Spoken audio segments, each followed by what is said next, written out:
Nabi Sulaiman alaihissalam seorang nabi yang terkaya di dunia. Kalau 9 naga kalah sama Nabi Sulaiman. Dan 9 naga kalah. Ya kan? Kaya Nabi Sulaiman terus sedunia. Bahkan dimuat di dalam Quran itu Nabi Sulaiman. Raja terkaya, raja lagi. Tapi Nabi Sulaiman pernah kecolongan. Nabi Sulaiman pernah mendapat ujian selama 40 hari 40 malam. Menderita dia. 40 hari 40 malam Nabi Sulaiman diuji oleh Allah. Sampai bininya nggak kenal dengan Nabi Sulaiman. Karena Nabi Sulaiman itu setiap hari kalau dia ke WC, mirhad bahasa Arabnya, setiap dia kalau ke WC kan dia buka cincin dia buka. Namanya dia punya istri namanya yang setia, namanya Aminah istrinya. Dia setiap kali dia masuk ke mirhad mau mandi apapun dia buka. Istrinya sebagai pemaisuri mendampingnya, dia buka cincinnya Nabi Sulaiman. Nah ada iblis ini. Jin ini rupa-rupanya udah bertahun-tahun yang minta ini bagaimana caranya ngakalin Nabi Sulaiman nih. Nama jin itu namanya Sohir namanya. Jin itu Sohir. Akhirnya pas timing waktunya pas nih bisa mengambil kesempatan, udah itu bertahun-tahun diminta jin. Nabi Sulaiman masuk ke mirhad WC bersama istrinya, dikasih cincinnya. Tiba-tiba jin datang ke istrinya Nabi Sulaiman, Aminah. Langsung itu berubah wujud Nabi Sulaiman. Hai pemaisuriku, hai istriku Aminah, berikan cincinku itu kepada. Dikasih langsung, dipakai. Begitu pakai, langsung duduk di singgasana Nabi Sulaiman duduk. Sohir itu duduk. Semua jin-jin, binatang-binatang, semua tunduk dengan perintahnya. Datang Nabi Sulaiman, istrinya minta cincin. Nah kamu siapa? Kamu siapa? Saya suami kamu Sulaiman. Suami saya dia kamu jangan bikin-bikin gitu kan. Nabi Sulaiman tuh 40 hari merana dia. Sampai nggak ada yang kenal. Nggak ada yang kenal gitu aja. Berdoa dia. Berdoa selama 40 hari. Pas malam ke-40-nya doanya dikabulkan Allah. Ya Allah, apa kesalahan saya? Apa kesalahan saya? Ternyata begitu malam terakhir doanya dikabulkan Allah. Sebelum Nabi Sulaiman mengambil kekuasaannya, dia yang namanya jin Sohir ini udah merasa dia akan ketahuan. Lari dia. Bukan ke gunung, ke laut. Lari. Tengah ke laut.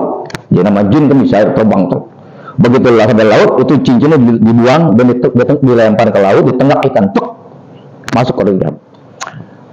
Kata Allah gini, Malaikat Jibril, kesalahannya cuma satu. Nabi Sulaiman tidak tahu ada seorang istrinya menyembah selain Allah. Bayangkan tuh, satu istrinya menyembah selain Allah. Bagaimana kalau bini kita nggak menyembah Allah? Bagaimana kalau bini kita murtad? Diterimalah tobat Nabi Sulaiman alaihissalam. Kemudian Sohir ini dikejar, panggil bangsa jin yang pemimpinnya, jenderalnya, kejar Sohir, kejar. Jadi kejar, tangkap dia Sohir. Begitu ditangkap, kemudian si Sohir ini Nabi Sulaiman minta kepada pimpinan bangsa jin cari batu gunung yang paling besar, dibawa bangsa jin. Itu bangsa jin kayak anak kecil 7 tahun nonton kerupuk gunung. Jin kan bisa minar apa kan? Kayak anak kecil bertujuan nonton kerupuk bawa.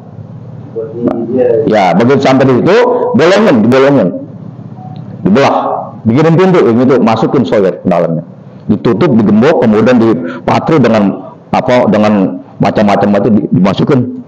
Makanya sampai sekarang masih ada Sohir, apa di laut, apa di gunung wawalan. Nah setelah itu baru Nabi Ibrahim mencari cincinnya di mana nih? Cincinnya kan ikan. Nah, akhirnya Nabi seorang Nabi, Allah berikan tugas maha kuasa bagi Allah. Laut kecil sama juga kita ngadepin piring. Malaikat sama juga menghadapin piring ke malaikat dunia ini. Dunia ini seperti orang ngadepin makanan di piring kecil itu malaikat. Apalagi Allah, udah langsung ini ikannya langsung ikannya ditangkap kemudian dibelah cincin Nabi Sulaiman pakai lagi. Itu kesalahannya cuma sedikit aja. Anggapan Nabi Sulaiman biasanya ternyata ada istrinya yang menyembah selain Allah sampai 40 hari 40 malam Nabi Sulaiman berdoa kepada Allah Subhanahu wa taala. Nah, bagaimana kita? Itu kisah Al-Qur'an.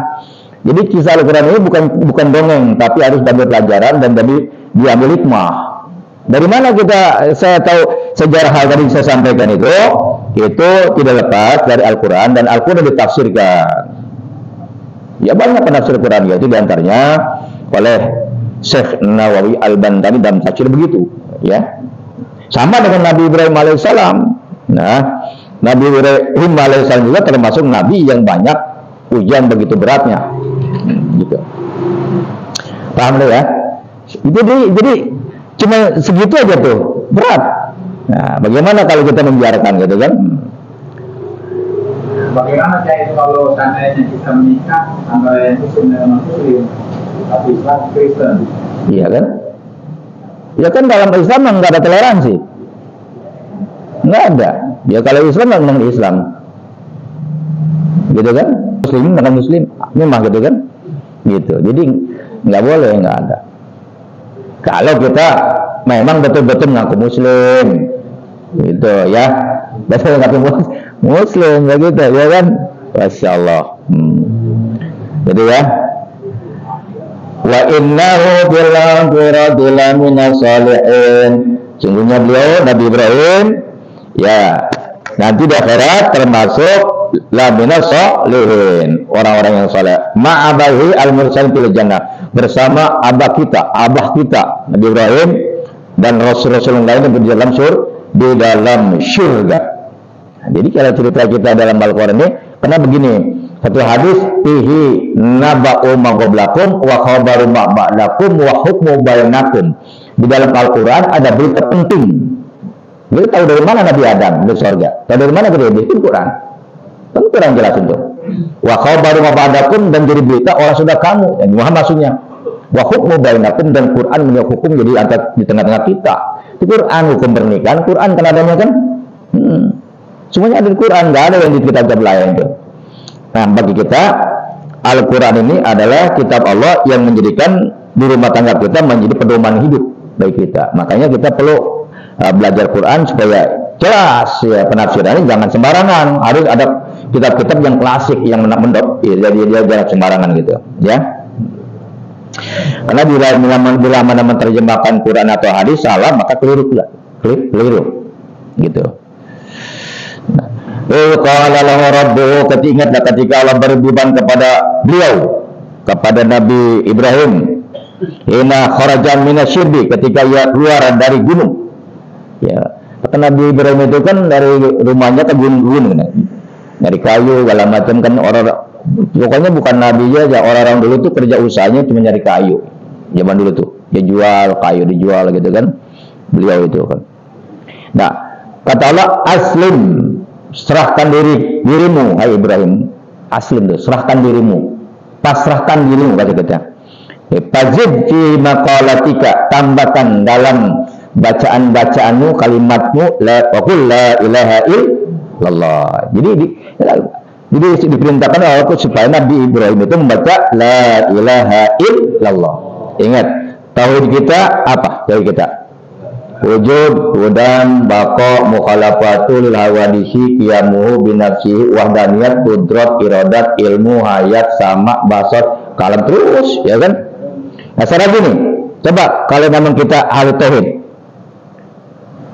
kita suka ngikut-ngikut. Suara rakyat adalah suara Tuhan, benar nggak? Ada nggak tuh? Banyak nggak? Suara rakyat adalah suara Tuhan. Tanya dulu Tuhan yang mana? Ya kan? Karena di dalam Undang-Undang 45 satu, ketuhanan yang Maha Esa. Itu benar kan? Benar, ketuhanan yang Maha Esa. Karena di Indonesia ada banyak agama, ya kan? Agama ini, agama Islam. Nah, Islam itu bukan Tuhan, Allah. Qul huwallahu ahad. Laisa kamitslihi syai'un. Allah tidak sama dengan makhluk yang lain. Ya kan? Wujud, kidam, bakok, mukhalafatu lil hawadisi, berbeda dengan makhluknya. Makanya kita jangan ikut-ikutan. Suara manusia, suara rakyat adalah suara Tuhan. Nah, bagaimana kalau satu negara, orang satu negara itu menghalalkan laki-laki kawin dengan laki-laki, gay, LGBT? Apakah suara Tuhan? Rakyat nggak bisa. Gitu ya.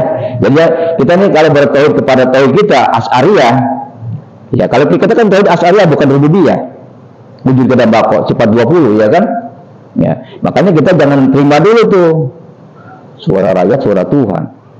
Nah, bagaimana kalau orang yang tadi saya katakan tuh, orang menghalalkan, melegalkan LGBT, ya kan? Banci dengan banci, kawin, ya kan?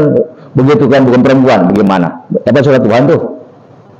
Nah, baik kita umat Islam entar dulu Tuhan mana nih? Karena kita punya agama yaitu Islam. Tuhan kita cuma Allah. Laisa kamitslihi syai'un.